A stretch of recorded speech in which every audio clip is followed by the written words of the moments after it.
Hey, welcome to DICEteroid. My name is Carlos, and today we're going to be having a look at Beasty Bar.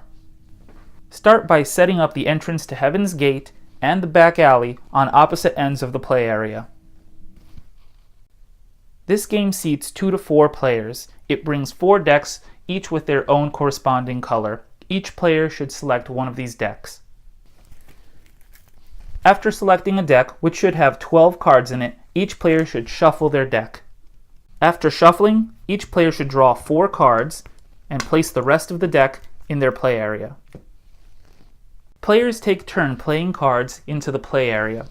Every animal is trying to get into Heaven's Gate.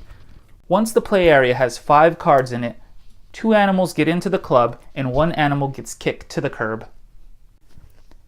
In this example, there are already 4 animals in line to get into the club.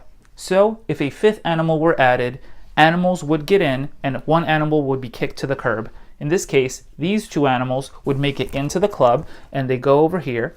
They will score at the end of the game. This animal is at the end of the line, so they get kicked to the curb.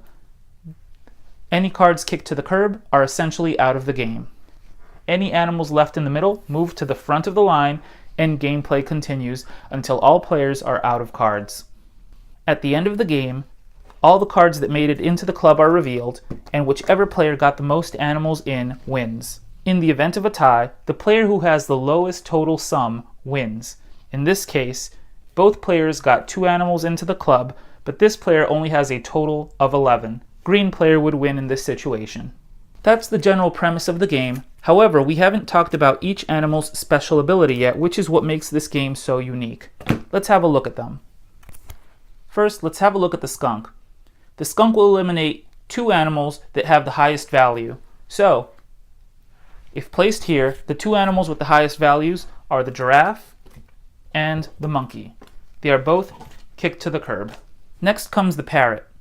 The parrot may choose 1 number, and any animal with that number is kicked to the curb. In this case, red player might choose 9 and have 9 kicked to the curb. If there were more copies of the snake in play, they would also be kicked to the curb. Next is the kangaroo. The kangaroo may skip 1 or 2 spaces in line. So, if played, they can actually skip ahead here or here.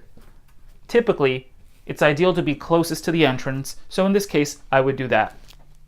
The monkey has no ability if he's played by himself. If there are no other monkeys in play, he simply stays in line. However, if a monkey is played while there is already a monkey in line, a special ability activates. The new monkey skips to the front of the line, and the monkey that was already in line skips to the 2nd position. Since there are now 5 animals in line, the 2 front ones get into the club, and the last animal in line kicked to the curb. The chameleon, when played, chooses another animal in line and mimics their ability. In this case, there are only kangaroos in line, so she can mimic their ability and skip ahead 2 spaces. The seal swaps the entrance to Heaven's Gate and the alley. So, when played, this happens. All animals move to the entrance, and this is now the front of the line. The zebra can't be passed by hippos or alligators.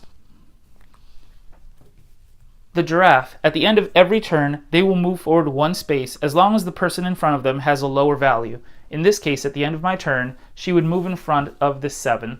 And at the end of the next turn, she would move again in front of this 3. And then eventually, she would move in front of the 6. At the end of each turn, she moves forward 1 space. You might have noticed that she has this swirly symbol. This means that her ability activates every turn.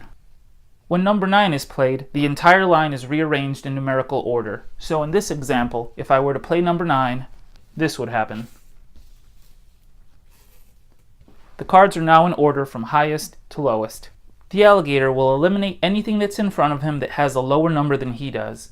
In this case, his number is higher than this 3, 8, and 9, so all of them are eliminated. Notice that he does get rid of creatures that are his same color, so handle with care. The hippo is similar to the giraffe, but she is more powerful. She moves to the front of the line if everything in front of her has a lower number than she does. So essentially, she will pass everything else except other hippos or the lion.